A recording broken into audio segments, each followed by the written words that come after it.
Hello, hello. Anybody out there? I know most of my viewers are probably in Aaron's stream, and I'm actually watching that on a different screen, so I'm kind of filming and watching someone else at the same time here. So we'll give everybody a few minutes here to trickle in and check out what I've got on the plate for today's project. You might be curious what I'm referring to there by Alpha 3 Fix. I did have a bit of a hiccup in something, and I'm going to show you what I did and how I corrected it, and I'm going to move forward. So looks like we got one in the chat. I'll just wait a few more minutes, because again, as I do my projects, I want your all's input and feedback. Let me angle this down just a bit so you can see the fins. These are the fins that were in the press that were weighed down after I glued the paper on them. You can see they came out very, very good. I'm pretty pleased with them. So hopefully, if all goes well, I'll get these glued onto the body tube in this stream after I do another little project I want to work on with the Alpha 3. So there's two separate projects going on here. I'm working on the Alpha 3, and I'm also doing the Mini Mean Machine. And I'll do a little bit of both just to get through this stream. But if anyone's out there listening, just give a shout out, say hello in the chat.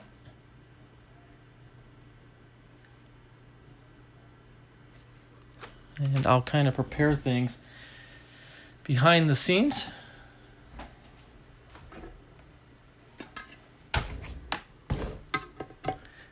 And if the camera jumps, it's because I'm opening some jars here, and I'm probably shaking the camera.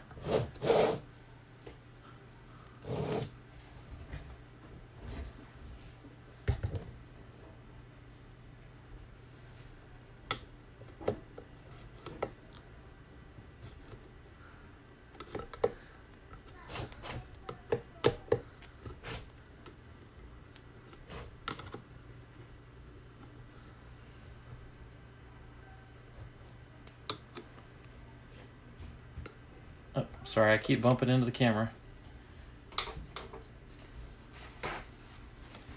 Okay. Hey there, Crossover. Thanks for jumping in.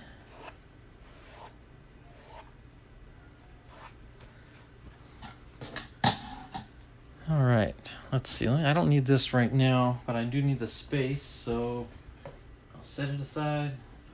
I'll set my epoxy jars over here. Get a chance to show you guys how I do my rock epoxy.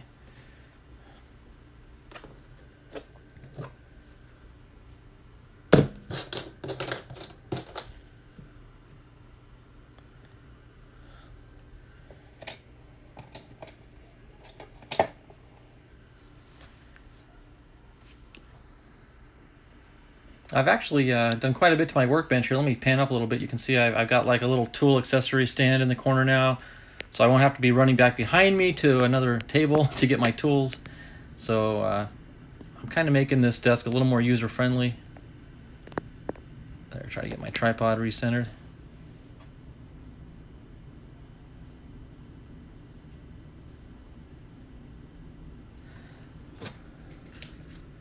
So, how's your Sunday going there, Crossover? Hope everything's going well.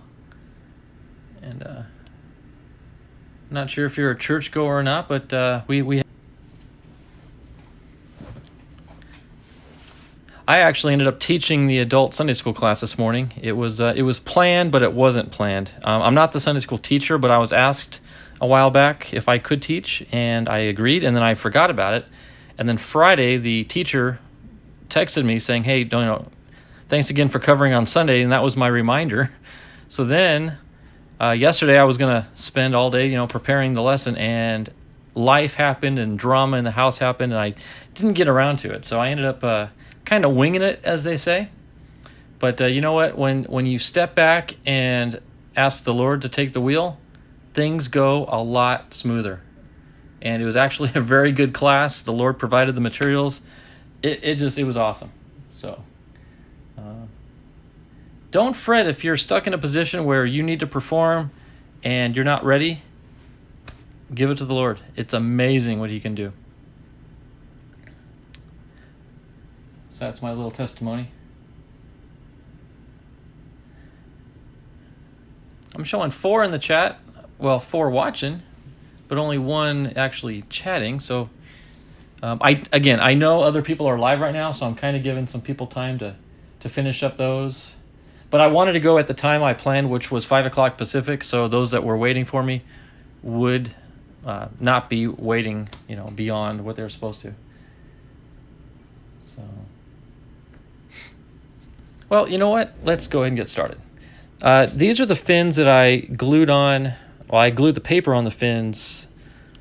I think, was it yesterday? I think this was yesterday. I can't keep track of my days, but yeah, we glued these on with wood glue. This is just copy paper, glued it onto the balsa wood fins, and then pressed them between 2 sheets of plywood and put some weight on it. And then we trimmed the edges. Okay, gotcha. So that's 6 o'clock my time, which is in about, 54 minutes from now? Okay, gotcha. Good deal.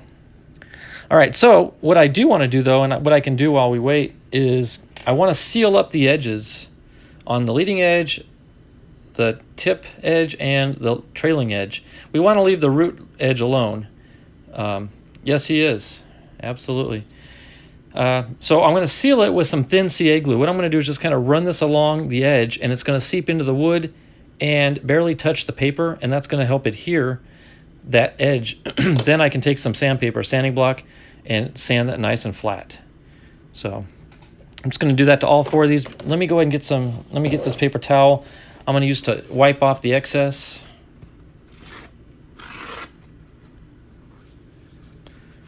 Because you don't want the glue to run and end up making a bigger mess than you had intended. So I'm going to lay a couple popsicle sticks here to kind of lay them across.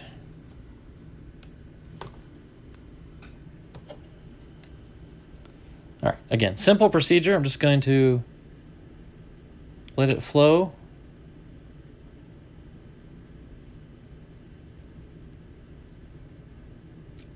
Seep in, and then just going to kind of wipe it off just like that.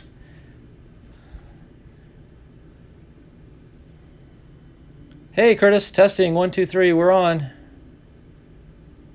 Curtis, while I wait for some other folks to show up, I'm just sealing these edges now on these fins with thin CA.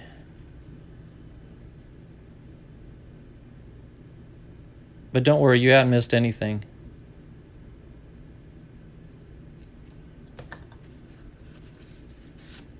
Okay, so that's 1 down. Okay, we'll just set that there to dry. So yeah, literally, Curtis, all you missed was, well, nothing. I just did the first fin.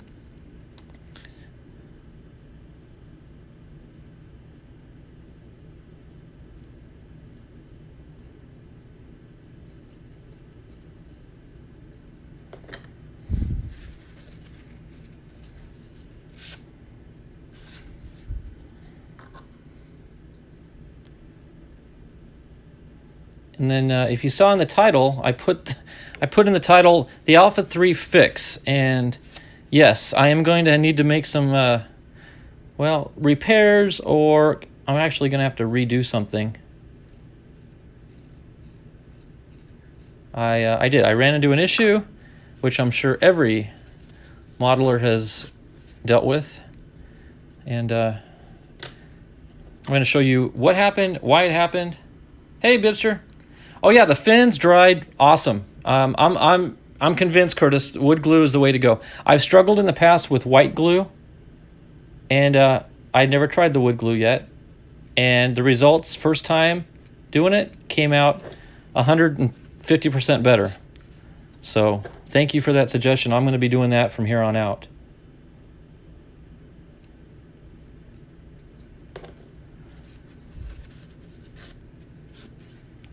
So now I'm just sealing up the edges, and then I can, that'll give me something to sand up once they're dry to get nice, clean edges. So, I mean, you can see how quick it goes. I've already done 3 now.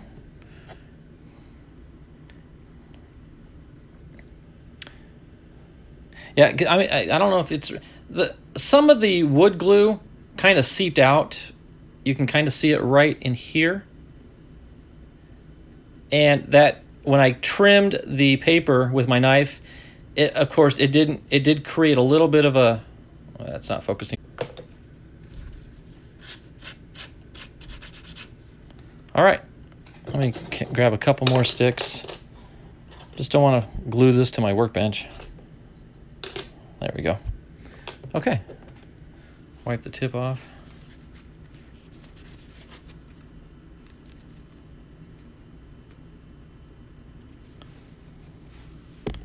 Sorry. I keep bumping the camera. Big fat elbows. And yeah, and also MH, I don't know, I'll call you Curtis, but MH, I just came out because I saw your name. But I've added a little, let me slide this out, a little stand here to hold most of my tools. And so that should keep things more organized. I'm starting to increase my productivity here at the table. So I want to get as much as I can readily available so I don't have to keep running off behind me to a bench that's back behind me with all the tools on it. I can stay close. But good news, Curtis. You were asking about the rock epoxy yesterday. I'm actually going to have to use some right now. I ran into a little bind, and I'm going to have to do some epoxy work, and I'm going to use this epoxy. So thank you. Thanks. Although it does reduce some of my building space, it's not too bad because I don't recall ever actually building out over there. So I think far enough back we're okay. As long as I keep the front open and clear, we should be all right. So let me show you what happened. You'll notice some extra holes, and there's a reason for that. I'll explain here in a minute. But this is the body tube that I was showing you guys yesterday that is going to be the Alpha 3. Well, I had already, primed it with the white primer. If you remember, these come black out of the bag. But because the spirals are not filled in by Estes, which, that'd be a lot of extra work for them, and they'd obviously increase the price to us if they did fill in the spirals. But, and you can leave it black and then just wrap your decals and call it good. I wanted to make it perfect, so I obviously filled it in, primed it, and I used my technique where I wiped it off with the lacquer thinner, and that was great. It came out really good, as you saw. I think I showed you the, well, so look what the last coat of primer did. I was going to show you the fillet came out well, but look at the primer coat. Look what happened. And what I want to ask and or inform y'all of is it has been very humid and obviously hot. I live out in the desert Southwest. So after I showed you guys this body yesterday, I didn't want to wet sand it yet because I knew right below this layer was the cardboard. So I said before I sand it, I want one more layer of primer so I can sand off the top layer down to the bottom layer of primer, not touch the black, and we'll be good to go. So last night after I did my live stream, I went out and shot one more coat of primer on it. And I went out this morning, and that's what I found. I mean, look at that. It's just incredible with that second coat. Now, I'm going to attribute it to the humidity and the heat because I don't know what else to blame. I'm not a painter. I'm not an expert on paint. I'm just kind of going by what I've heard people say. They always say, don't do it in really cold or really hot environments, and then humidity's not good either. Well, I had both heat and humidity. So that was the result. So at that point, I decided, okay, I can salvage this if I take some 500 grit wet sandpaper. So I went out and I just started scrubbing, and it just wasn't going all the way down to the bottom of the cracks until here it did, and I hit the paper. And you can see, not only did I hit the paper, it went through the paint into the cardboard below, and now I've got that fuzz. And you know what I'm talking about. When you get cardboard wet, you get that impossible to fix fuzz. Okay, so that's problem number one. Problem number two is that, I drilled my altimeter holes, and I'll explain these extra holes here in a second, but I had the initial 3 holes, 1, 2, and 3. Well, while I was wet sanding the body, trying to fix these cracks, I was scrubbing pretty good. And I had a little stream of water going in the sink, and I'm wet sanding with the paper.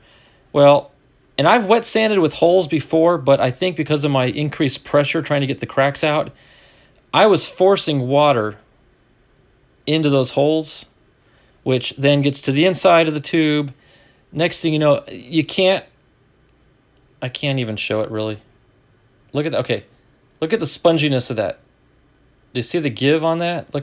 I'm not hardly pressing at all. Now, over here, solid as a rock. But right there, that hole, look how spongy it is. This body tube has completely lost its integrity. Especially man, that feels like a sponge. So, perfection, I know. Just, leave well enough alone, and I've not learned that technique yet. But, well, because I already have an Alpha 3 that's flying, I said I'm going to build another Alpha 3 to help out Aaron when he builds his. But I said I'm going to make mine more of a trophy, like a shelf queen, a trophy queen, that I could be proud of to look at, but yet still flyable. So that was my goal on this, was to make it perfect. So, okay, that didn't work. The paint didn't work. Moving forward, I'm going to stick to the same primer. This is the Rust-Oleum primer. It's the cheap stuff from Walmart. And I've had their paints crackle on me, but I've never had primer crack open like that. I mean, that looks like the San Andreas fault, like literally. So I don't blame the paint though per se, I do blame the conditions. So what I'm considering doing is in future builds, if I do paint outside and the temperature and the humidity is not ideal, bring it in immediately and let it cure indoors, where I've got air conditioning going, there's no humidity in the house. So moving forward, that's the way I'm going to handle all future paint jobs. Secondly, these holes, I thought it'd be a good idea to paint the holes first. Punch the holes first and then paint over them, as I've done in the past. But it does make wet sanding more difficult, because now you got the issue of water going through. So since this body tube was already primed, I wanted to do a test on what the hole punch would do through primer, and that's the result. I'm pretty pleased with that. I did several tests. Now, one of these tests you can see here. Let's see if I can point it out to you. Right there, you can see a little bit of a ring, a circle, around the hole that I punched. That's from the actual hole puncher. And let me show you what I use.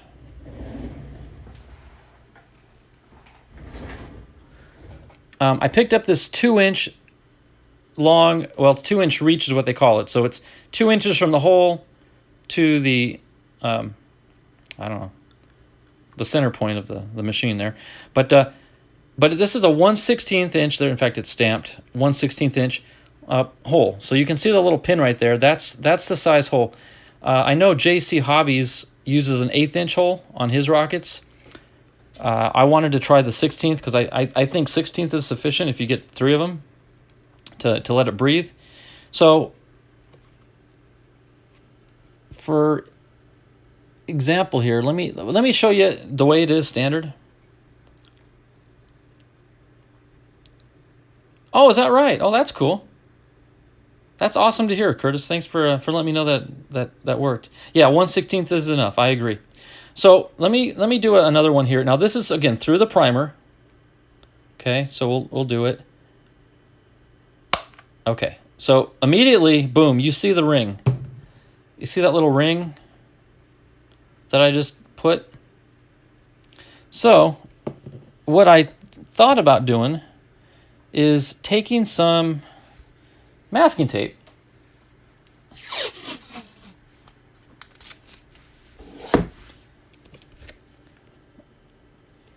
and wrapping the tube with masking tape.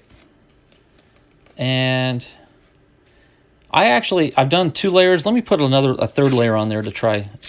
Let's see, it's doubled over there. So, okay, so right here, there's 3 layers of masking tape right here. Okay, so let me put a little mark on it. So in the future, what I think I'll do is when I mark for my holes, I'm gonna wrap the tape first and then put the guide on it. Let's say that's going to be the mark for the hole. The tape gives a little bit of a barrier of protection. Now we're gonna try this again here. Put that on the mark and punch. Now let's take you see the ring in the paper. You see the little bit of a disc in the masking tape. Now let's see if it's not, hopefully not imprinted. Well, I can already tell it's not even on barely on the second layer there. Barely an imprint on the second layer. So let's see what the actual paint surface looks like.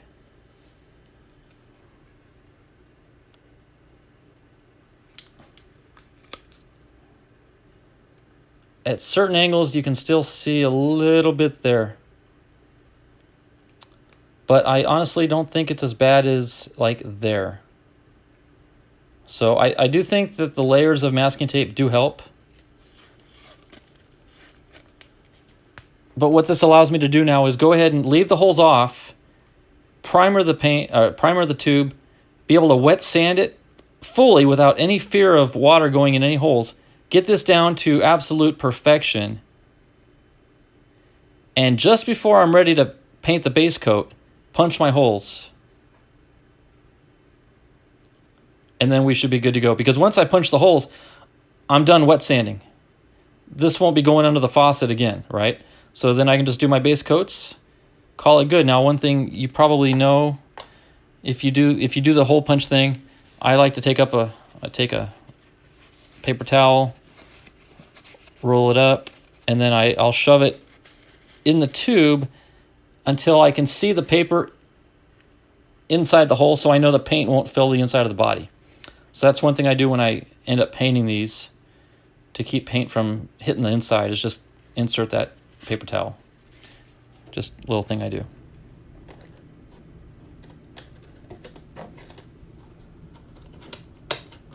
Okay. Just checking. I think, yeah, the fins were a little bit glued to the popsicle sticks, but that sure beats the workbench. So I think we're good on those. Okay, so all that being said, I said, okay, you know what? This turned out to be a great test piece as far as how to better handle the holes. I'll wait on them till after I do my wet sanding.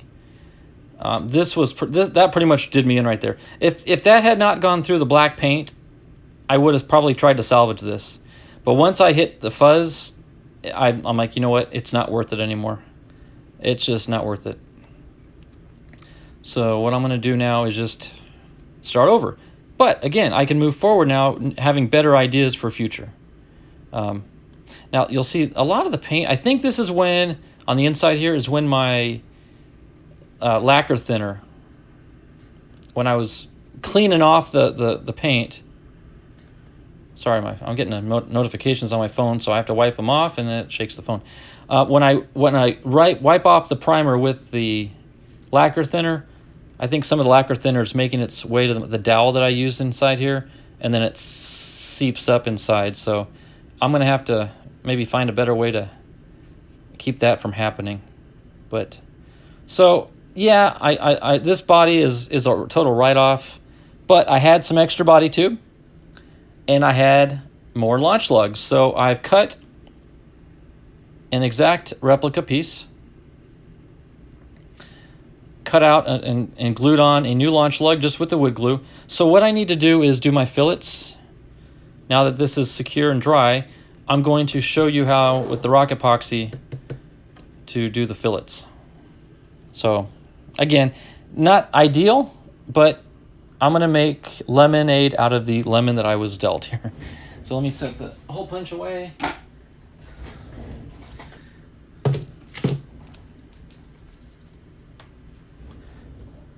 Let me clean off. In fact, these fins are good, but let me set them aside to dry so I don't damage them.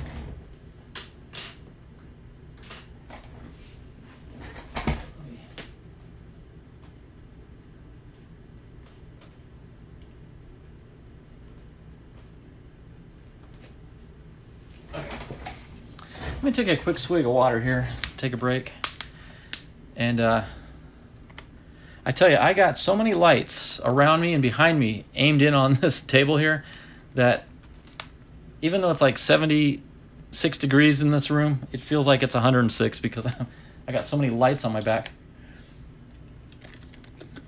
It actually kind of dehydrates me.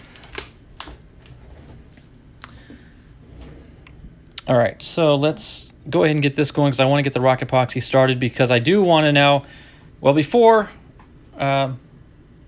we end the stream, I do want to get those fins glued on to the body tube. So because that's going to take some time, I want to go ahead and get the epoxy curing as soon as possible.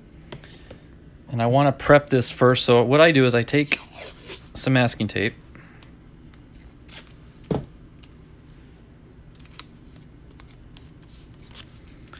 And I draw, I did way too much here, but let me peel this off into 3 pieces.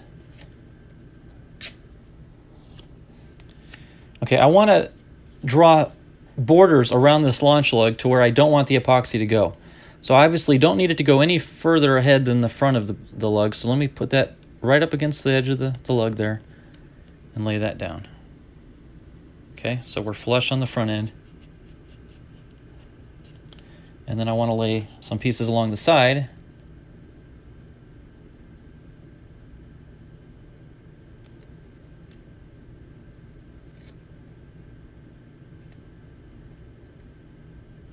Let's add a little bit more of a fillet here.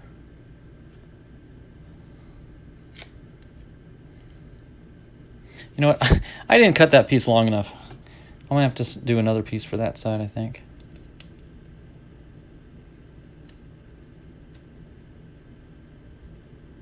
Now, I mean, you don't have to have this as precise as you would say paint.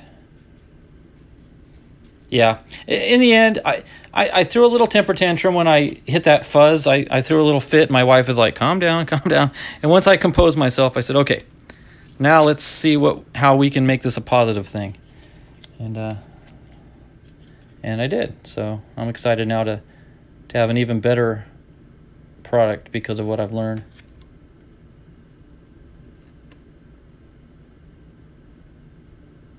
So again, what I'm doing is I'm just drawing these. So once I get the epoxy fillets laid in, I can peel the tape off and I'm gonna have nice crisp lines. I mean, you can see how it came out on the old one. There's a little bit of a ridge that would have sanded down. Of course, obviously, forget the cracks, but the fillets themselves, that line is noticeable. And that's, again, from where I laid down my paint or my tape. So, okay, got those seated. Let's set those aside while I mix up some epoxy. I'll show you how the rock epoxy works. Okay, my handy dandy little plastic lid. Okay, let's do the resin. Okay. Now it doesn't take much, and you'll see how thick this is. In fact, my goodness, I that's way too much. So we'll just kind of let that.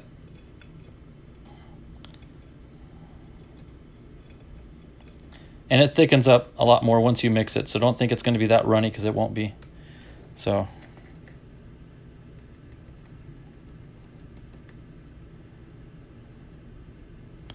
Okay. So that's the resin. And again, that's more than we need, to be honest with you. But, okay.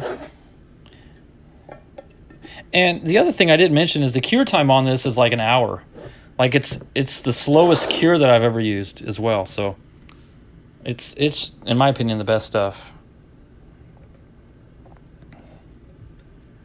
Okay, see what I mean? I was talking about this is like peanut butter. It really is. It even looks like it.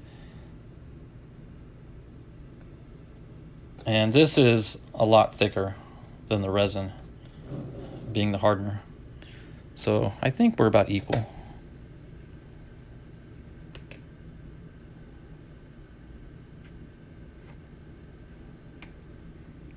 Yeah, that's about equal. In fact, I think that's darn near perfect. Just dumb luck. Okay, let me set these aside. I'll hammer those closed later on.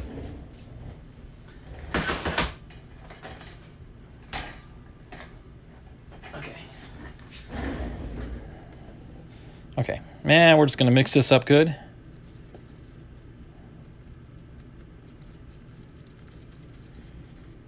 Let me take it off the table because it's kind of shaking the camera.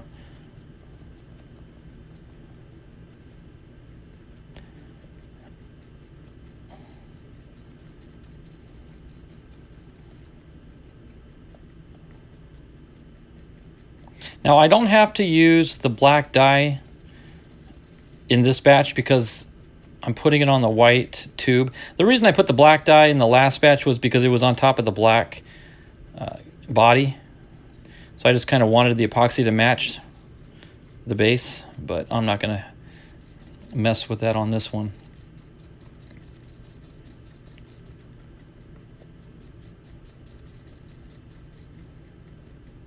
In fact, before I built my Zephyr and used, well, okay, so I didn't even use it on that, but when I built my Zephyr and I used rock epoxy, it came with the black dye.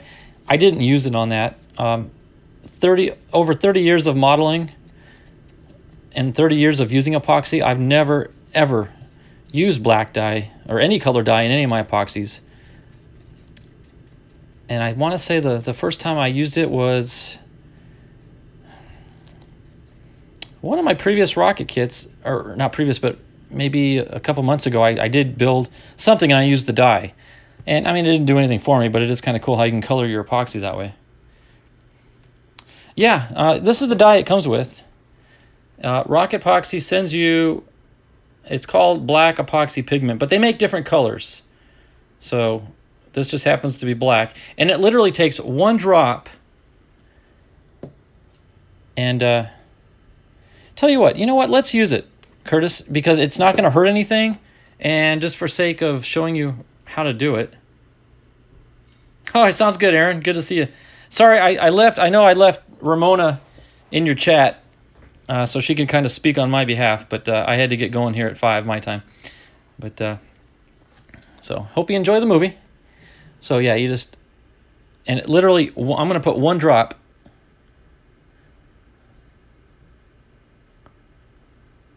There. Okay, that one drop will do wonders. Watch this.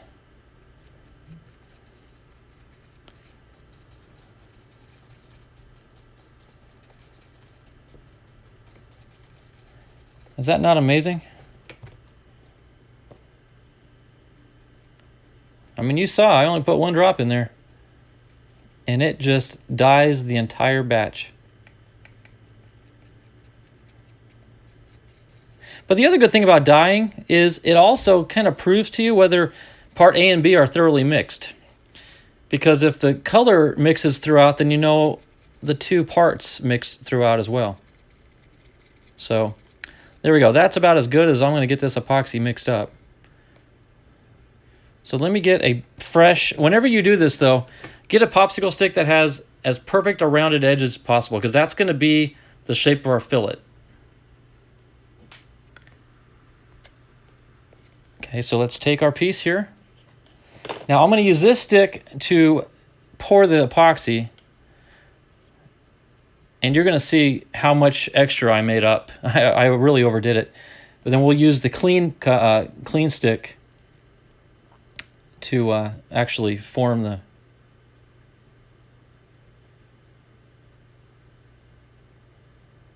Now what I kind of like to do is push it down into that corner as best I can. Because, again, this doesn't flow very well, so it's not going to naturally flow into that crevice. You got to kind of forcefully push it in there. Okay. Now using our clean edge, you just draw this right off. Don't stop, don't hesitate. Just once you start, go with it. There we go. And there's a perfect fillet.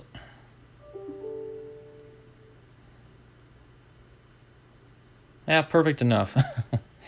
Okay, so we'll set that aside, and we'll do the other side.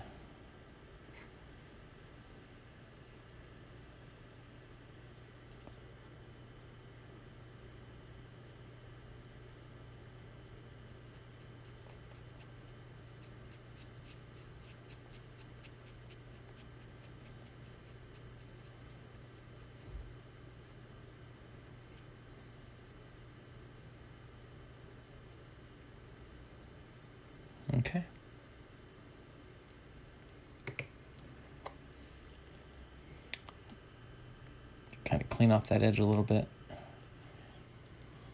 Okay, same as before, we're just gonna start and wipe down. Let me clean that edge off a little bit first. I don't want to get too much excess on the lug.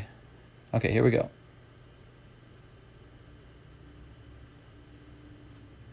There we go. Perfect. Now that little seam, that little line you see on the lug, we're going to clean that line off with Q-tips and alcohol.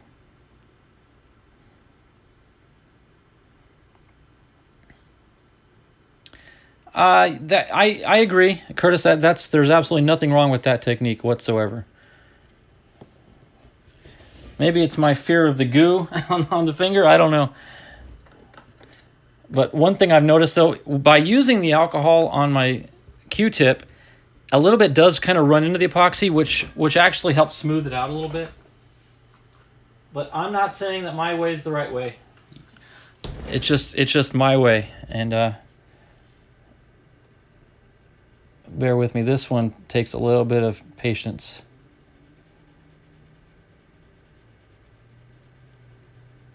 I have used my finger in the past when I use wood glue for fillets. Well, that wasn't smart. I didn't touch the fillet though, fortunately. Let me get a new one. New Q-tip.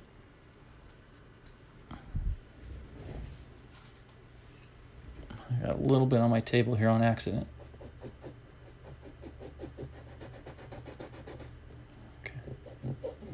Okay.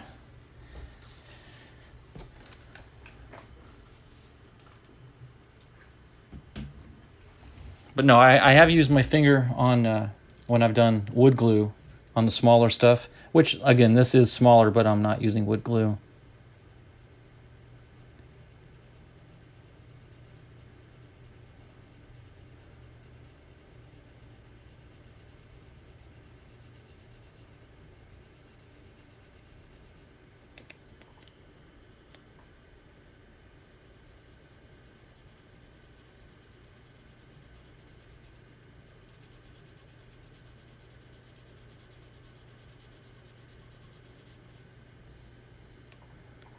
Okay, good enough. And then when I primer it, hey Chuck. Well, and I'm not too worried about epoxy on the skin. I've always got my isopropyl alcohol next to me, and I'll usually do a good cleanup. Although 30 years of using epoxy, I have a lot of health issues, and maybe it's from the epoxy. Who knows? But anyway, so let's go ahead and peel the tape off now, and we'll see those nice crisp lines. And I may even want to go over the seam here with another Q-tip,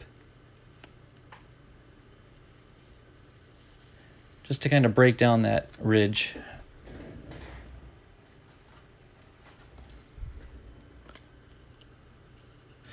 This obviously is a lot easier on bigger rockets.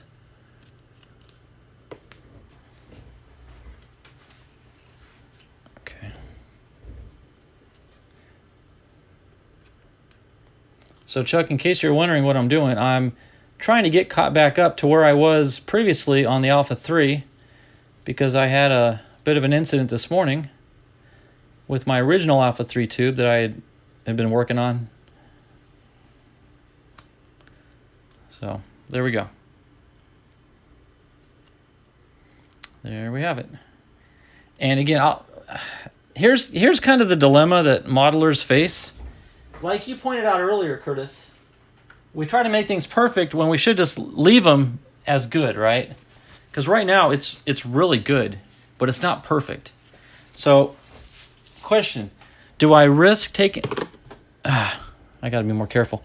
Do I risk taking a Q-tip with alcohol and try to smooth out that ridge, and risking the Q-tip from nudging the fillet itself, which would ruin it, or just allow primer to eventually fill in that? Okay, see, unanimous decision. Curtis and Chuck both say the same thing. That's how I feel. I'm going to leave it, and that's how this one came out. But Chuck, this is the original. Yeah, I mean, you can still see a little bit of the ridge line, but Chuck, look what the primer did. I hope it's focusing, but can you see that primer? After last night's stream, I went out and put one more coat of primer on it. Yeah. Hey, Joe, how you doing? Yeah, Joe, what would you... Does that look like the San Andreas Fault to you? This was the last coat of primer I put on last night, and came back, checked on it this morning, and that's what I found. And I thought, okay, you know what? I can sand that down, paint, and now I've got the cardboard fuzz. And you all know what water does to... Because I was wet sanding. I was wet sanding this, and yeah, I hit the fuzz. And once I hit the fuzz, game over. And also, because I already pre-punched those holes, Joe, before I primered, as I was wet sanding... I was trying to show this earlier. Look how spongy that is. I accidentally forced too much water down into the hole there, and it just soaked into the cardboard. You know, right here, there's no give. Very well, that's still a little spongy there. Yep. Now, I've wet sanded over holes before, but it wasn't a problem. But in this case, I was really pushing, trying to get those cracks to sand out. And I was inadvertently forcing water into the holes, and it just made a mess. So what I did was, though, yeah, Joe, it's trash, but I've got the replacement already done. So once this dries, we're back in shape. I had some extra tubing and launch lugs, so we'll be good. But one thing I did learn, and I was telling Curtis this earlier, I thought, you know what? Instead of putting the holes in before I primer it, how well will the tube take the hole punch with the primer? So I've done some practice punches through the primer, and it came out pretty good. Now there's a little bit of a ring. You can kind of see that little disc around the holes. Oh, I was out to lunch and then watched runs. I watched it once through, but I got to go back and do my comments, Joe, on his video, which I love to do. His scissoring was phenomenal, by the way. But anyway, squirrel. So what I decided to do is primer the tube unpunched so I can wet sand without fear. Wet sand it all I want, get it smooth as glass. Then I'm going to wrap at least 3 layers of masking tape, because I was trying that earlier in the stream. I took 3 wraps of masking tape, then mark where I'm going to punch the holes, and then punch them. And that ring indentation impresses upon the tape, but not all the way into the tube as much. There's a pretty significant one without the masking tape. There's one with masking tape, not nearly as bad. Maybe a 4th layer of tape would be good. But so that's kind of what I decided to do. You punch from the inside. Let me try that. But okay, so the problem with that is, though, at least for me, I don't have any reference to where the hole's going to be. And you know me, I'm kind of a precision nut. I like to put the pin, well, okay, this is my style. I like to put the pin right on a mark that I've already made. If you're doing the inside, I've lost all reference. I mean, I have no clue where that is. But let me punch a hole here just to see what I get. Okay, voila. That hole right there in the middle. There's no indentation. So, yes, Joe's way is a great way.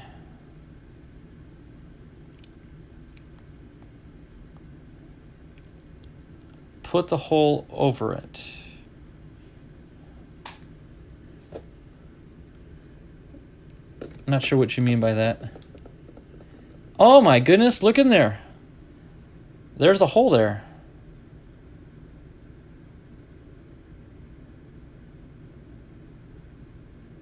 Huh. All right. Let me set the epoxy out. I'm just waiting for a disaster to happen here with this sitting under me. Let me set the epoxy way, way out of the way. All right, let's try this. Let me make a mark. Well, I'll use a pencil because that's what I'll normally use anyway. Okay, so let's just make a mark.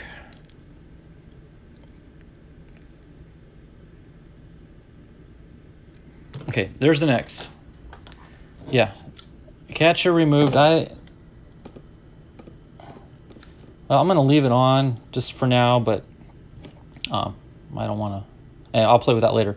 Okay, so let's try that. Let's slip this on.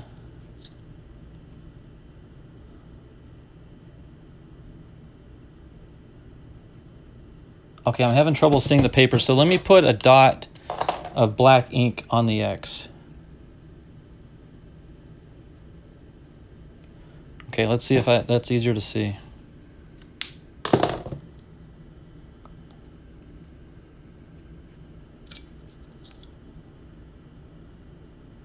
Ha, voila, there it is. I don't know if you all can see it, but the black dot is definitely visible through that hole. Okay, I'm going to press, and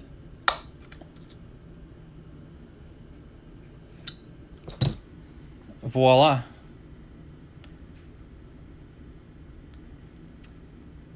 Excellent, excellent, excellent. There we go. Curtis, we don't have to worry about the tape anymore. Thank you, Joe, for showing up when you did. That you just saved me. All right, that'll work. See, that's why these live streams. Imagine if that answer had come through the forums, how long it would have taken and how many arguments would have broken out. Right? So, awesome. Good stuff. I can still leave the catcher on there just for, because. All right, I hope that was clear on the screen for you guys. I hope the focus was good. But yeah, ding, ding, ding, winner. Cool. Boy, we're just learning all sorts of stuff. And again, that's punching through the primer. Remember, so that was a hole punched in the primer. Yeah, it was that one right there. And it didn't crack the paint. Well, I say that facetiously. Look at that crack around it, but that's different. But no, that's beautiful. Absolutely beautiful. So now I can just, assuming I had already wet sanded this down to glass smooth finish, punch the holes, it is now completely ready for the base coat of paint. Yes, that's what you need to put on your business card, Joe. Hole punch expert. Look you up in the yellow pages. I need a hole punch expert. Who do I call? Look them up in the yellow pages. JC Hobbies. Awesome, awesome stuff. All right, I'm going to set this up and out of the way so I'm not tempted to mess with it. It's good, and I want it to stay good. So just put this out of sight, out of mind. All right, now we can get on to the mean machine. Let me get this die out of the way as well. So what do you think about the rock epoxy there, Curtis? Obviously, touching it, feeling it, working with it is a lot better than just seeing it on a screen, but I'm telling you, it is awesome stuff to work with. What'd you major in? Hole punching? That's funny. With a minor in tape masking, whatever. Good stuff. So yeah, I'm not gonna trash this. I'm just gonna save it as a memory piece as to what I learned. Need more engines. That's part of my monthly budget. When I do my budget every month, and I have a certain amount of money set aside for hobbies that my wife and I agree upon, I do have to designate some of that for motors, for sure.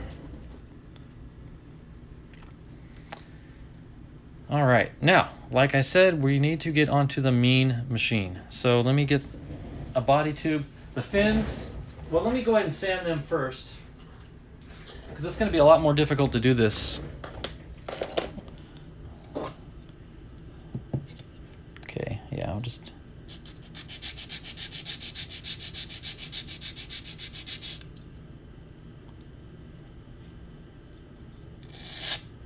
And a little bit of roll, because you do develop a little bit of a ridge with the paper. So you can't really see it, but you can feel it. So let me kind of, at an angle, draw it across.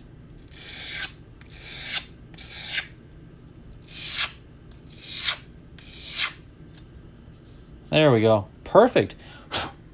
Nice.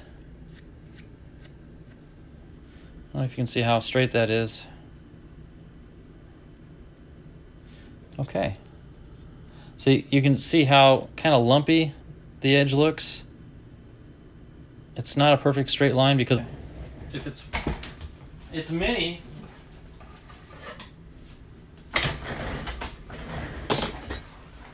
little square.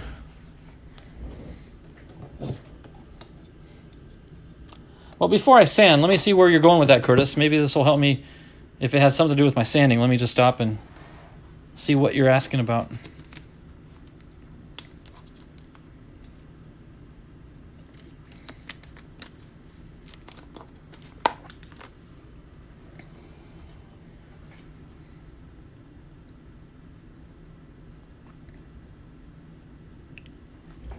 I'm curious why you're asking. Well, I'll go ahead because I got kind of some glue I got to get through anyway.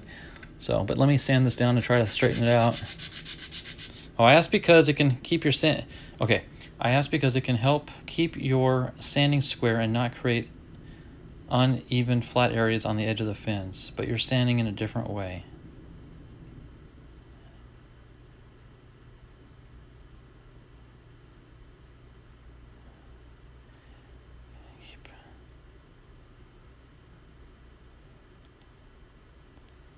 Oh, okay, because I'm like, I don't see how that would benefit me.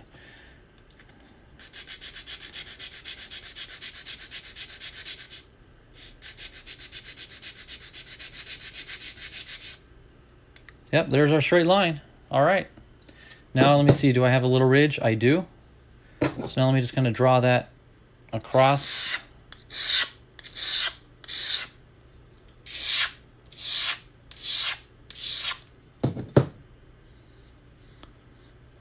Perfect. Yeah, that's the trick. All right, now we'll do the end.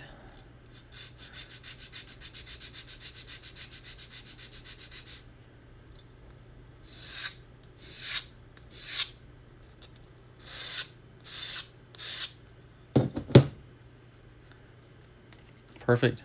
All right, that'll work. You're obviously doing it wrong, Kevin. Okay, I think you're just heckling me.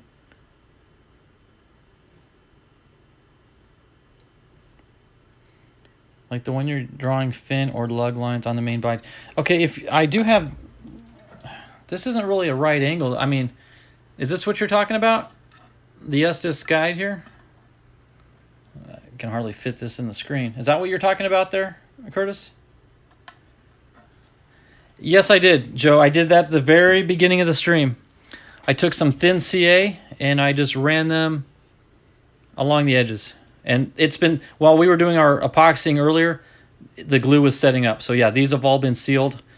Of course, all but the root. Didn't touch that one bit for obvious reasons.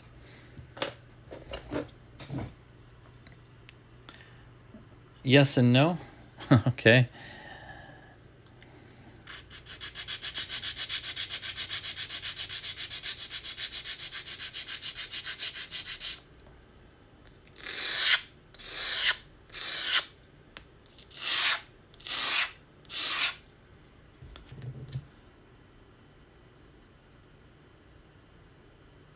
Okay. Well, you know what? Maybe if there's a link or some video or pictures or something, you can shoot me an email. Because even though I'm going to continue doing it this way, I am curious about what you're talking about. So send me an email if you don't mind. And that way I can see what that's all about. Because I'm having trouble visualizing what you're saying. But that's not... It's not hard for me to be confused.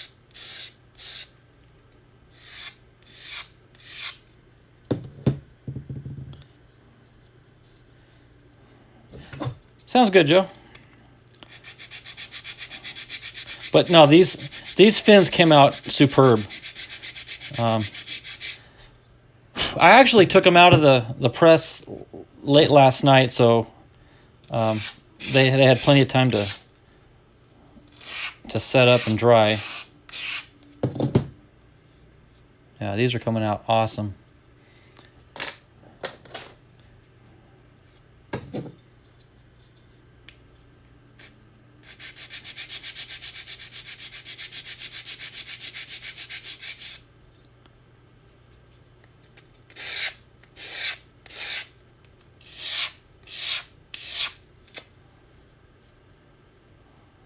A little more on this one.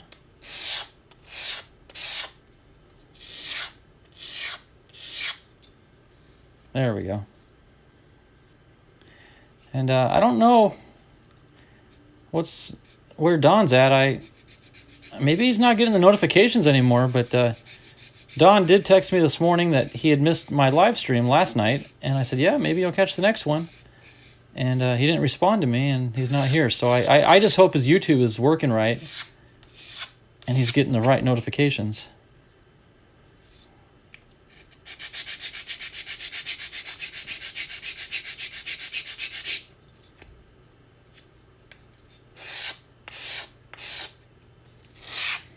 But I do appreciate you guys being in here. And again, the instant advice you can provide is absolutely priceless.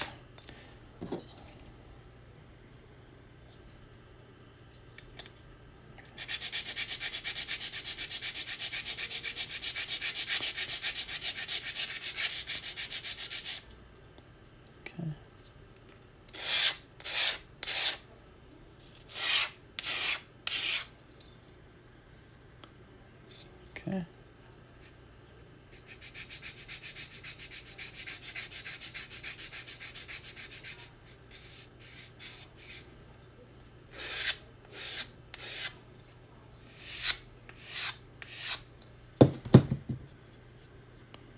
Okay, one more. Just the trailing edge and we're done. Well, that's pretty lumpy. I don't even know if you can see it on screen, how lumpy the paper is, because the glue actually oozed out. So when I trimmed the paper, it didn't trim it straight. But again, it's sealed with the CA. It's kind of glossy, Joe, so you can tell that the CA is wicked into the pores. But we'll get that corrected here.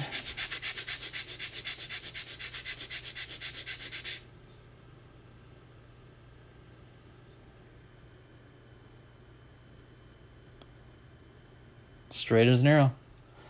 And we'll just sand off that little ridge at an angle.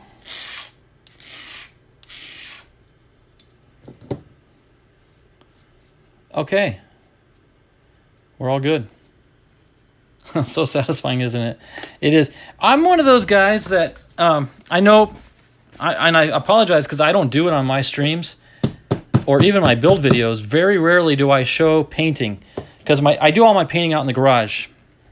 But I'm one of those guys that if I watch a build video, especially if it's like a plastic model, like a plastic kit, a car or a plane or something, I love to watch people airbrush. That does it for me. I could watch people airbrush all day long. And when it comes up with that nice, wet, glossy coat and just covers in a nice, gorgeous color. So I would love to do more filming of my painting. It's hard out in the garage, kind of the way my setup is. Now, I'm working on a build video right now for another rocket kit that I'm really not talking about because I want it to be a surprise. Let me use an old toothbrush to sweep up some of the sawdust. But I did film part of the painting, and I did some airbrush work. So hopefully you guys can see me do a little bit of airbrushing. But no, it pains me when I watch somebody build and they say, okay, let's go paint. And then it cuts to the next segment and the painting's over with. I'm like, no, you didn't show it. I love watching the paint. Which is funny because I'm a horrible painter. So I'm hoping that maybe by watching more painting, I'll learn some skills and tricks. All right, so we can do away with the sandpaper. Apparently this is the wrong square that Curtis is talking about. But I look forward to seeing whatever he may send me later. Okay, we're going to need the pencil because we're going to do some marking on the body. And I haven't been using the instructions much, but I am going to use them for this because I need to know my measurements. Okay, I've already cut out a fin guide. What I do is I photocopy these in my printer and then just cut them out because I like to preserve the original manual. So I'm going to mark for the 4 fins and the launch lug. And before I do that, I'm going to do a little rough sanding on the tube. Let me go get one of the tubes. And for no particular reason why, but this is going to be the bottom portion because the two are identical. And I'll go ahead and make this the aft portion of it. So the retainer ring, I'll have to scuff up the tube there when I glue it on, but I'm not going to do that yet. But I do want to go ahead and get the markings put down for the fins. So where's that little, here it is. I had a little scratch piece of sandpaper. Now we need to mark, okay, the bottom of the fins start at 1 inch up. So, more or less right there is where the fins are going to be located. And that automatically tells me that I'm going to need to get a little stand. It will not be able to stand on its own with the fins. I'm going to have to get one of those little Estes. I use the little yellow Estes stands that look like launch rods. I love those little things. So I'm obviously going to have to use that. But so 1 inch up to that mark. Now let me get my ruler. Even though this is going to be rough anyway, I'm just going to roughen up 1 inch up all the way around just to take the shine off the tube.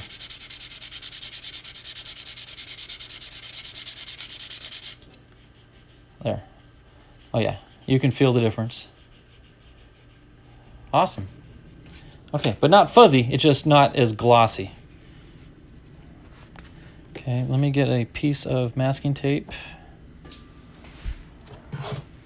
I'm going to use it to hold the fin guide on.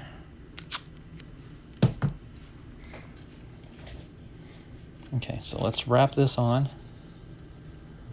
Now, I've done this in the past too, where you can mark your lines and then sand, but in times past, I've sanded the lines off, and it's like, well, now I just got to remark it. So I go ahead and sand ahead of time.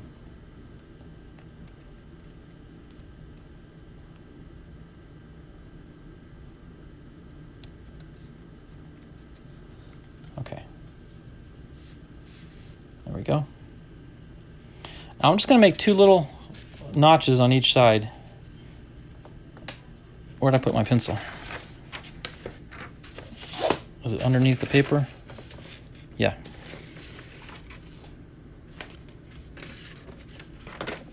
Okay, I'm going to move this. I don't need it anyway. I just need to know that it was 1 inch up from the base.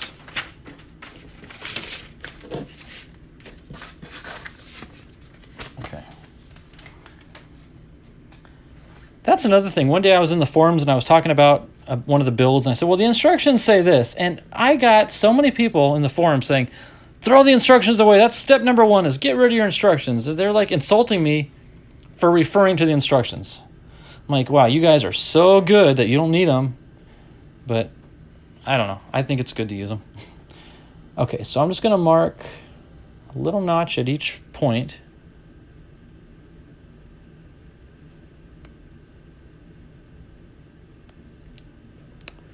Just my luck. I bumped the paper. Okay. Now this one I want to put L for launch lug.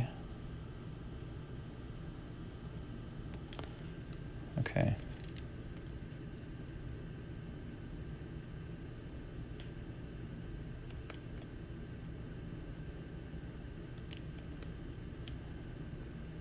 Okay. Now, some people draw both lines, or both front end.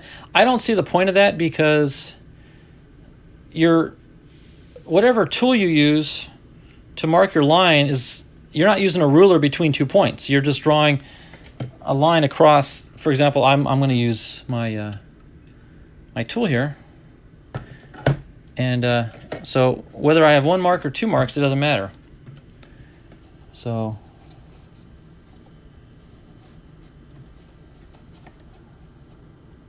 Now, before I do the launch lug, I should have looked at this before. There's 2 launch lugs on this one. A tiny bit of tape to hold it to the tube. That's true. Yeah. I like it, Curtis. I don't see why people put 2 marks when it's going to draw the line it's going to draw anyway. But I want to look at how far up I need to draw a line for the forward launch lug. down there. It says it's going to be 8.5 inches. So the first one's at the 1 inch mark, which is where the base of the fins are going to be. And then the second one's 8.5 inches up. So I'm going to draw at least through 9 inches up, at least.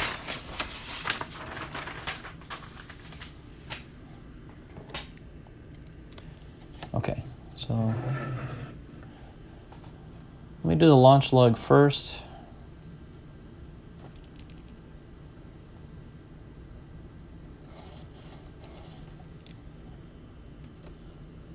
And I'm going to call it somewhere up around here. Okay, we'll go back down here and we'll just do our fins now.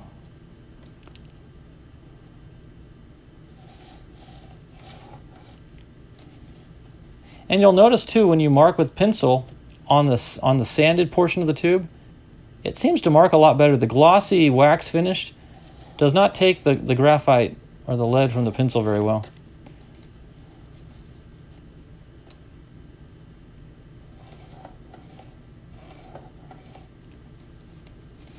I think I got one more to go.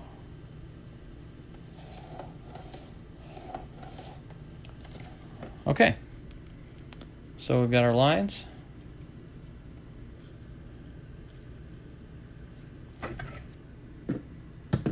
I know. I'll type something and I got to learn to proofread it before I send anything. Especially YouTube chats. They have messed me up so many times in the past. And of course you see it right as you're hitting send and it's like, come back, and it's too late. Okay. The other thing that I've done, and the reason I left this on, is I'm going to use this as a holder or a marker, a reference point as to where to glue the leading edge. So like, let's say it's there, I'm going to just butt my leading edge up against that point. But it also helped too if I align the marks right on it. That way I can see better with where I'm laying it down. So let me mark 1 inch on any one of these, except the launch lug, of course.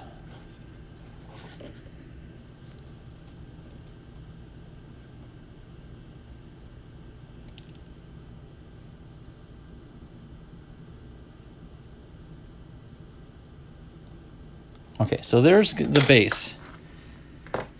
That's going to be the point in which the bottom edge starts at. And then the top edge, let me get another piece of masking tape ready.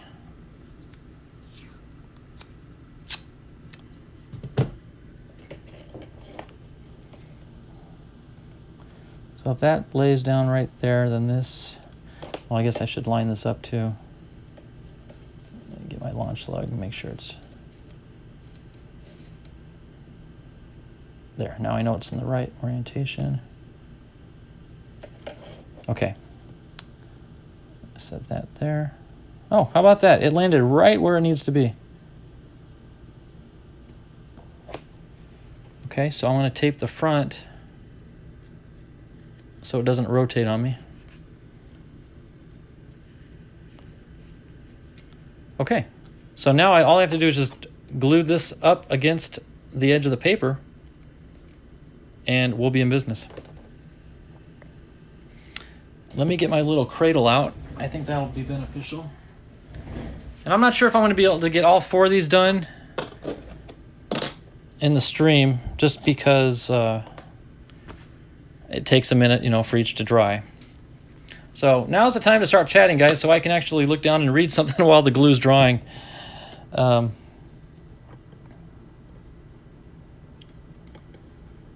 Just making sure everything is lined up. It is. Okay, let me set this further out so you can see.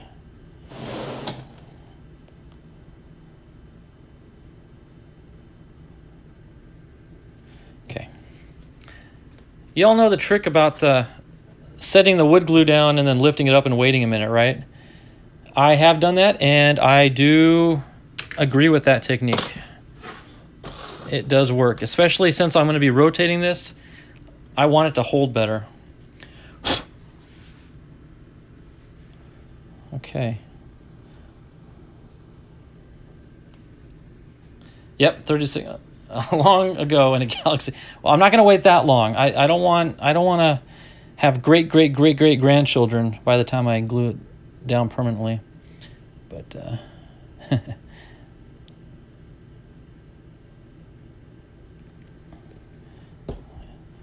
and as you guys know, I'm not going to overdo it with the glue. This glue is more or less just a holder. The fillet, I'm sorry, I keep bumping the camera. The fillet is what really gives it the hold down strength. So that's all I've got, that little bead right there. I'm not focusing too well, but all right. So again, I'm just going to lay this up against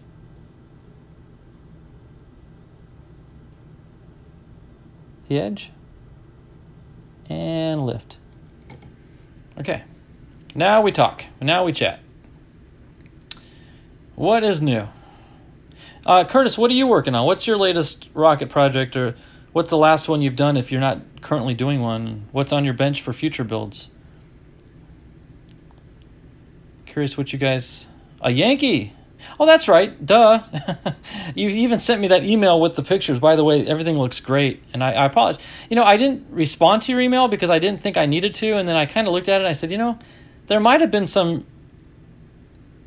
be reason for response. So let me go back to that email and I'll give you a proper response. So I do apologize for not responding. But since we've been interacting through here, I just sort of let it go. But that's right. Yeah, you got that Yankee going. You're painting it now. Are you doing the traditional colors or are you doing something special?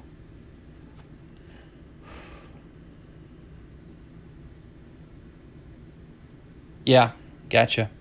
And that's something we're going to have to work on too with this project, is I do have to put some sort of a payload bay up front to hold my altimeters. Okay, so here we go. I'm going to lay that up on there and then drop this down. Sorry, you can't see very well. It's good on the back. Let me press it down. Now, I don't know if you're going to be able to see this. It's just too... Oh, yeah, we can. There we go. It barely can fit. Okay. I got to hold it up, though, to make sure it's perpendicular. Okay, because I got to tweak it just a skosh. So you guys can imagine already and probably know the answer, but what am I going to use for fillets on this?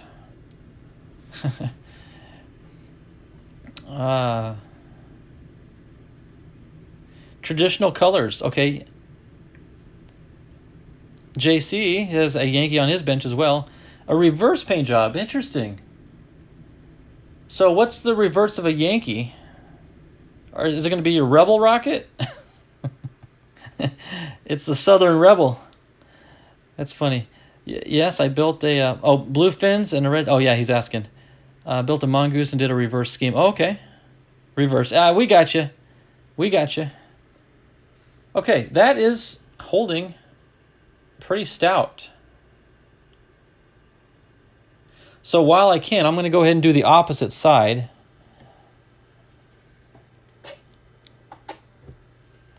That way I can check the perpendicularness of the two.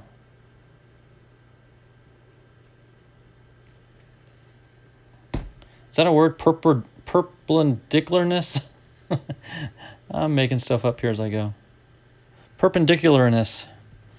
It's actually easier if you say it fast. If you say it slow, you'll mess it up. Okay.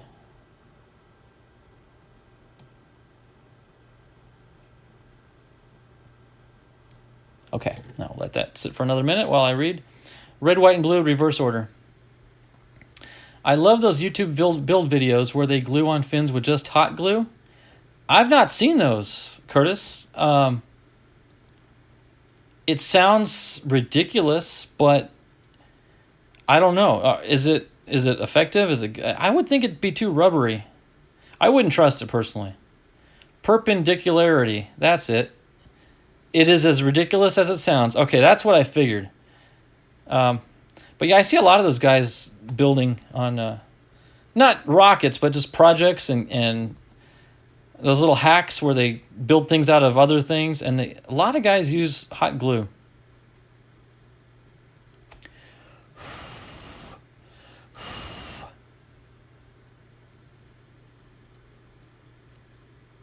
perpendicularity. See, you can type that without error, Joe, but you can't write reverse or tape. But no problem with perpendicularity. Exactly. We don't need to be trusting something that's flying at, 200 miles an hour to craft glue. That's for sure. All right, here we go.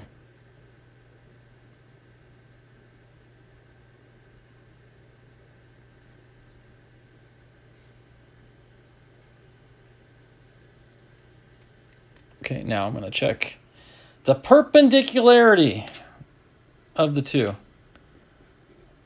Oh, boy, I don't know how well the angle, well,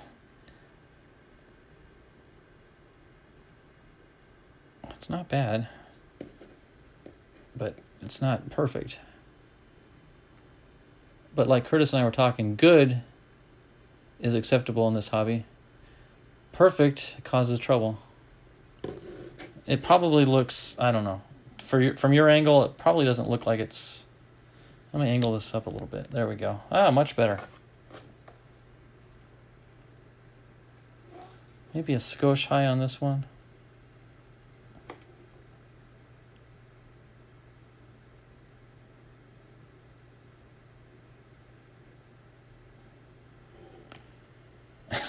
Jeez. Wow, Joe. I believe it. It's heavy. That's true. Yeah, let's add a lot of weight at the bottom of the rocket. That's really good for stability. Okay, cool. Well, 2 down. I think we can do 3 and 4 now.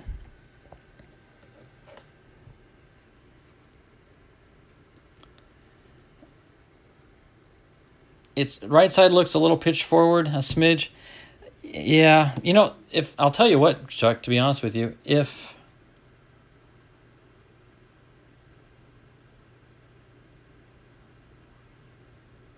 no, this problem is the lines aren't exactly across from each other.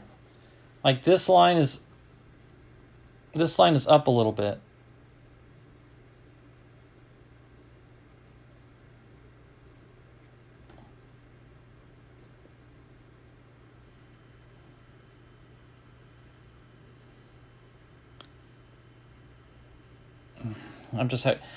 It's hard to, I'm having to strain my neck to look at the angle from the camera.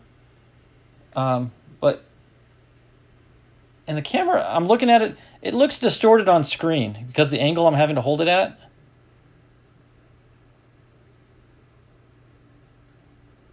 But this line and this line are not exactly across from one another, which is kind of the problem.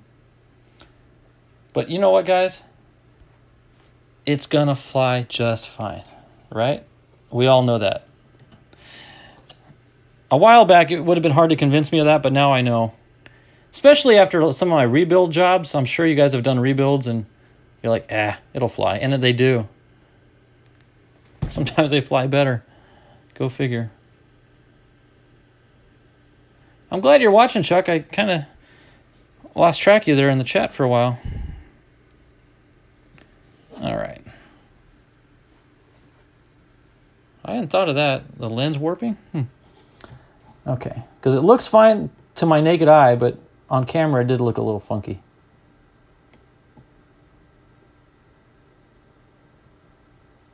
Okay. Oh, Wilma called. Well, you scrap it. Okay, start over, throw it away. Hold on, guys. I got to call Estes and order a new kit. It's ruined. It'll never fly. Don't you wonder if full-scale rockets are ever not quite perfect? We fly our rockets that are, like Curtis put it, good, and they fly great. The Saturn V's that went to the moon, could one fin be off by a degree? Would you notice it? I don't know. Interesting thought. I'll tell you what, by letting the glue sit for a minute and then laying it down, it holds them straight as an arrow. I'm pretty pleased with that. I will tell you, I'm going to hold off on the launch lugs, though, until I lay down the fillets for the fins, because the launch lug is just going to wreak havoc. It's going to be in the way. I'm going to bump it with my finger.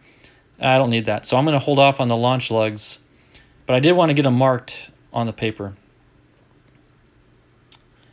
No. Curtis, tell me. I'm curious. The Titan 3E. Please do tell.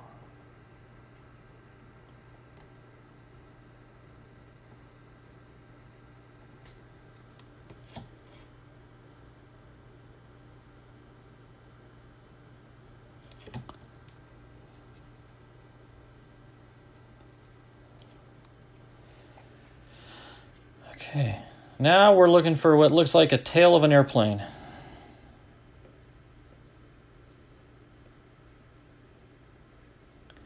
Okay. On camera, again, kind of warpy, but to the naked eye here above the camera, I could not be happier.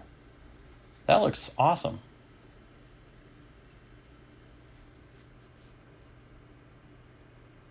Cool. Okay. Oh, whoa, sorry. That was a major bump there, guys. I apologize. Okay. Sometimes you ever hear, okay, the Titan 3. I'll cut and paste some portions from the Wikipedia article. Okay, give me a second. Got it. Well, they had active guidance, so adjustments can be made in flight. Fair enough. That makes sense. The first launch of the Titan 3 on February 11, 1974 was a failure. Nearly 4 years passed before the cause of the failure was determined. An improperly installed mounting bracket inside the liquid oxygen tank. That might be why the model I built of one was so squirrely. There you go. The bracket held a liquid oxygen regulator in place. The technician responsible for installing it had found that the normal tool used to screw bolts in place was too short to reach the bracket. He thus used a slightly longer socket wrench that gave him more reach, and probably more torque as well. Interesting. Before the technician retired, he failed to inform his successor about this. Interesting. When the new technician attempted to attach the bolt with the wrench specified in the assembly instructions, the wrench was too short and prevented him from screwing it into place properly. Interesting. Huh. But now, like you say, rockets, they've got the, I'm drawing a blank, the thrust vectoring system. And movable fins, and like on the space shuttle, they had the ailerons and to control, pitch and roll, and so they could adjust for things. But okay, the bolt came loose, fell off, and got sucked into one of the liquid oxygen boost pumps, which jammed the pump and prevented its operation. Wow, that's major. More of a communication or management issue, but still related to good enough, right? I'm not trying to deter anyone from flying, but you just trust the mechanics for the airlines aren't like that. Okay, that's set up well enough. We can go on to our fourth and final fin.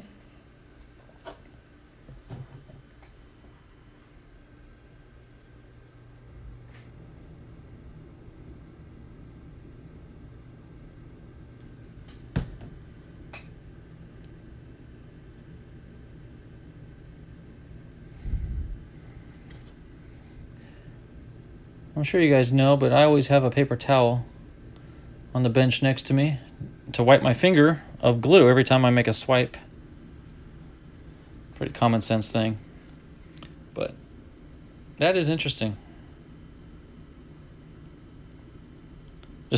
Just one. Well, for now, I've got a whole row, but this is what I've deposited on the paper so far for my finger. Yeah, and I've got a whole row of it. Yeah, we go through a lot. There we go. Well, that didn't lay much glue down. Okay, let that sit for a minute. I just want to thank you guys again for taking time out of your Sunday evening to join me here and follow along. There's so many other things you all could be doing, but I do appreciate you taking the time. We're coming up on an hour and a half, and this was the last thing I wanted to do. Thank you, Curtis. Thank you. But I wanted to get caught up on the Alpha 3 body, even though it's lacking the primer. I did want to get the lug glued on and the fillets made. So we're almost back to even. And again, thanks to Joe with the advice about that hole punch. Curtis has the same hole punch. I don't know if Curtis knew about that trick either, about punching from the inside. Phenomenal. I mean, that's like, it's so simple. It's revolutionary, It's just amazing. So there you go. Yeah, I didn't know about it either. Okay, a minute's passed. I could be working on C. Yeah, let me brag on you a little bit here, Joe. Curtis, if you're not subscribed to Joe, and that's JC Hobbies, you need to be. And he... Okay. I'm knocking stuff over. He's been doing a series of flight videos, A, B, C, and D. And A stood for altitude, B stood for blast off, and C stands for countdown. And we're just waiting on C to be released. Oh, okay. Messed up a couple of the painted tubes first. But so he's taking the same set of rockets and he's starting with the A motors. Launched every one of them with an A motor. Recorded their weights, recorded their altitudes, their apogee. They've all got the onboard altimeters. So he could do comparisons. Then he did the B motors, which was the B for blast off video. And we're just waiting on C to come out. And I can't wait. And he's got all different angles now. He's setting up tripods. He's got a drone overhead view. He's really venturing out into new territory. Hold on while I bend this into... Okay, here's what I got. I'm not sure how it's going to show up on the camera. See, on camera, it looks like the top is leaning left. Well, now it's leaning right. See, it's not really... Okay, naked eye, everything looks perfect. I'm not sure what it looks like on camera, but I'm going to call that good. So, the hard part, like I always say in rocketeering or any modeling, is patience while the glue dries. And just to walk away. Because the more you fiddle, the more you're going to bump and knock things over and break things. And you guys know the drill. It looks perfect. Well, thank you. I think it came out pretty good. Think it came out pretty doggone good. So yeah, MH, I look forward to you posting videos if you ever decide to do it. I do have you subscribed, so if you ever decide to do it, I'll be notified. But definitely check out JC. And also, now see, there's a difference. Curtis said perfect, Joe said good. And Curtis and I agreed earlier, good is sometimes better than perfect, but I like what Curtis had to say. But I wish he were here, but Don Brent, you guys need to check out his channel too. Retro Rockets. He's got two channels. One, Don Brent, which is what he chats with, but then his actual channel he uploads videos to is called Retro Rockets. And he's more of a historian type, and he talks about the history of his own personal modeling as well as the history of the models that he builds. Oh, you're going to post it on TRF. Well, brace yourself, Curtis, for the insults that are to come. No doubt they're coming, but that's just the nature of the beast, I guess. So, guys, we have now hit the hour and a half mark, and I really don't want to touch anything. I just want to leave everything alone, let it harden up. And, oh, okay, well, you're lucky. I've been treated okay, but I've had a few nasty comments on some silly stuff. It's like, come on, guys, really? Because they think that their way is the only way, and you're not allowed to try new things. You're not allowed to explore new avenues, and they think it's their way or the highway, and they'll tell you it's weird. So I've learned how to block or ignore them. Yeah. So, well, guys, I'm going to call it a day. I'll probably in the next day or two we'll attack those fillets on the fins. And once we do that, then we can go ahead and get the launch lugs glued on as well. So, old school's the only way. Amen. That, when in doubt, go old school, because it's tried and true. So, my hand... Oh, yeah, Curtis is a... Okay, so you guys know my name is Pattern Flyer on the TRF. And it's a picture of, of all things, my first Alpha 3 launching off the pad. So, I'm Pattern Flyer,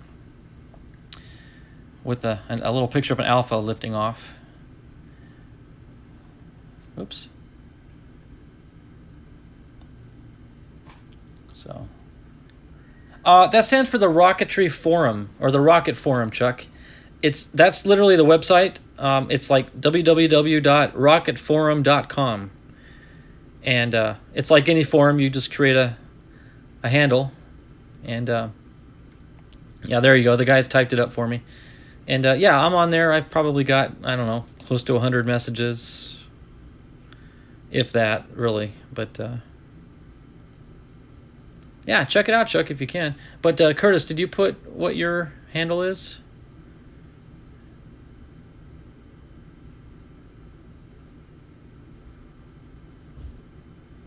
I'll wait for Curtis. Oh, you did? I didn't see it.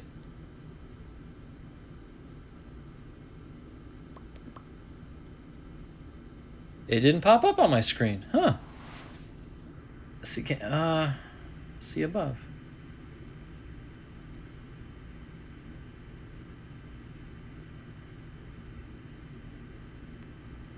I don't see it, Curtis. Is it, do you guys see it? Am I the only one that's not seeing it?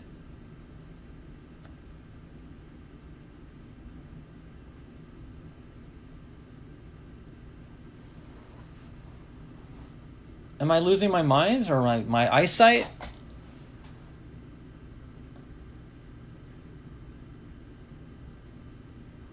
Yeah, okay, Chuck doesn't see it either.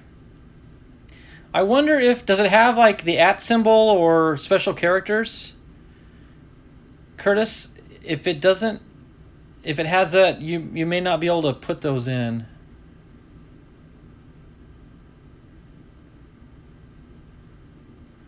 A bunch of letters and numbers. Maybe the algorithm in YouTube is just seeing it as spam. So maybe that's why. Okay, tell you what, Curtis, when you email me, just tell me in your email what it is, and that way next live stream I can announce it to everybody. Yeah, just let me know when you're... And JC, Joe, I don't remember. Is it JC Hobbies also for you? Is your handle the same? I don't remember what yours is. But yeah, I'm thinking YouTube is blocking you, MH, because if it's just letters and numbers random.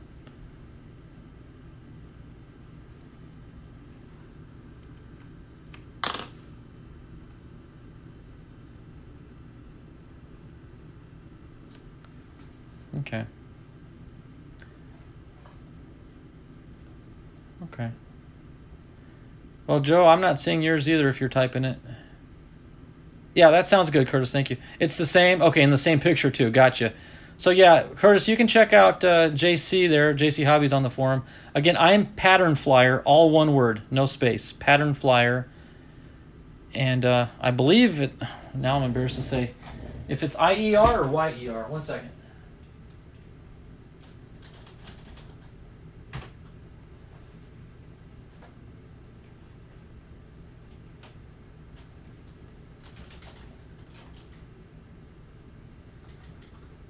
I don't remember how to spell my own handle.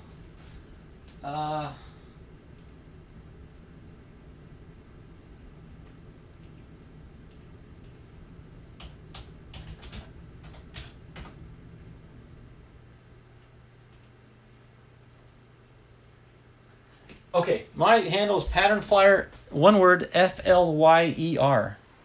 Pattern Flyer, FLYER.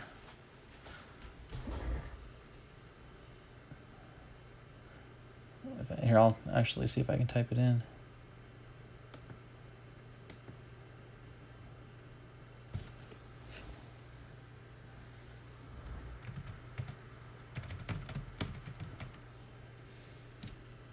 Okay, that's my handle. But yeah, I'll okay, if you responded to my thread, then I'll find you as well, Curtis, and I'll let JC know. Cool beans. All right, guys. That's about it. I'm gonna run down and grab some dinner, and call it a night. You know, if I've asked you, Curtis, I've forgotten. Please remind me. Where about? Not specific. I don't want to put you on the spot, but what part of the country do you live in? Because JC and I are both West Coasters. I'm in Nevada myself. You probably noticed from my launch videos, so I'm in the desert. Oh, you're in Kentucky. Okay. Okay, so you're 3 hours ahead. So you're what, 9:35 your time. Okay. My family stems from Kentucky. I've still got some family living down in southwest Kentucky in the Murray, Mayfield area. Oh, you're 2 hours? Okay, so you're western Kentucky. Okay, because I chat with some folks on YouTube that are in eastern Kentucky, and they're 3 hours ahead. So I guess the timeline is down the middle of the state somewhere. So, but no, I know a little bit about Southwest. Interesting. Paducah, Murray, Mayfield. Cool. A fellow Kentuckian. Well, I was not born there, but my family's from there, so I understand the southern lingo, if that makes sense. So, all right, guys, I'm gonna call it. Thank you again for joining me and helping me and giving me some awesome advice. And I think we all learn from each other. So with that, I'm going to call it. Have a great night. God bless. Have a great rest of your Sunday and have a good week at work ahead. Take care, everybody.